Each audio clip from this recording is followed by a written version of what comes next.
সর্বস্তরের জনগণের শ্রদ্ধা নিবেদনের জন্য শহীদ মিনারে প্রবেশের বিভিন্ন রাস্তা নিরাপত্তার কারণে বন্ধ করে দেওয়া হচ্ছে। এজন্য একাডেমির সামনের রাস্তাটি রাত 8টা থেকে সকলের জন্য উন্মুক্ত থাকবে। সঠিক সার্বিক পরিস্থিতি বিবেচনা করে এবং মহান শহীদ দিবসকে সুস্থভাবে পালনের জন্য আজ রাত 8টায় আমি আবারও বলছি, আজ রাত 8টায়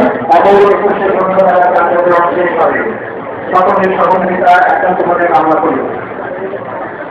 আগামীকাল সকাল 8টায় পুনরায় বেলা শুরু হবে এবং বৃহস্পতিবার রাত 9টা পর্যন্ত।